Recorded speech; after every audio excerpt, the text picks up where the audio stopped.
14 अप्रैल 1891 मध्य प्रदेश के महू गांव की एक सैनिक छावनी।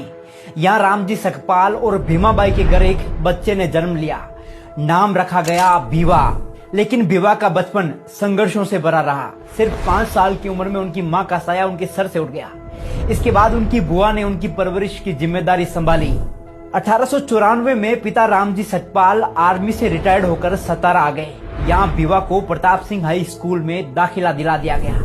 पर स्कूल क्या था, एक मैदान था सामाजिक भेदभाव का। बच्चों से अलग बिठाया जाता, पानी तक नहीं पीने दिया जाता। पर उस बच्चे ने हार नहीं मानी। जातिगत शोषण को सहते हुए 4वीं कक्षा पास कर डाली। 1897 में पिता बॉम्बे चले गए और कुछ साल बाद भीवा को भी बुला लिया गया। अब दाखिला हुआ एल्फिंस्टीन हाई स्कूल में, एक ऐसा स्कूल जहाँ दाखिला लेने वाले वो पहले अछूत थे। शिक्षकों की उपेक्षा, सामाजिक तिरस्कार। फिर भी 1907 में भीवा ने मैट्रिक्स पास कर डाली।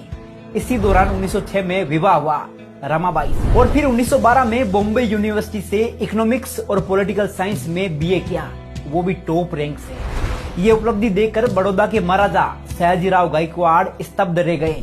वो इतने प्रभावित हुए कि 1913 में बाबा साहिब को एक शर्त पर न्यूयॉर्क के कोलंबिया यूनिवर्सिटी में एमए और पीएचडी करने भेज दिया गया। शर्त ये थी कि पढ़ाई पूरी करने के बाद वे वापस लौटकर बड़ौदा राज्य की सेवा करेंगे। और उन्होंने की भी। वो सिर्फ 3 साल में एमए और पीएचडी की डिग्रियां लेकर भारत लौटे। अब वो सिर्फ भीमराव नहीं थे, डॉक्टर भीमराव अंबेडकर बन चुके थे। महाराजा से किए वादे के अनुसार नौकरी की, पर भेदभाव पीछा नहीं छोड़ रहा था। किराए का घर छोड़ने को मजबूर किया गया, ऑफिस में जाति अपमान सहना पड़ा और अंततः उन्होंने नौकरी छोड़ दी।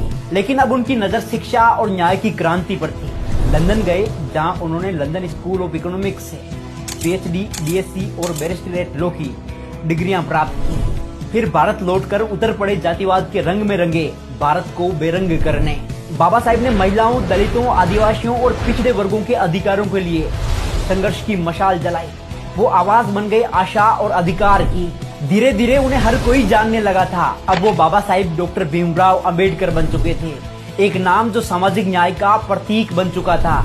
और फिर वो ऐतिहासिक पल आया जब आजाद भारत को एक मार्गदर्शक की जरूरत थी, एक संविधान की जरूरत थी जो हर धर्म, जाति, वर्ग को बराबरी दे सके। तब सबकी नजरें एक ही व्यक्ति पर टिकी। बाबा साहिब को भारत का संविधान निर्माता नियुक्त किया गया। उन्होंने ये जिम्मेदारी दिल से निभाई।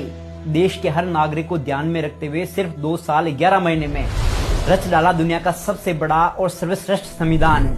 आज वो सिर्फ इतिहास का हिस्सा नहीं है, वो प्रेरणा है, विचार है, क्रांति की आवाज है। ऐसी महान शख्सियत, चैंपियन ऑफ सोशल जस्टिस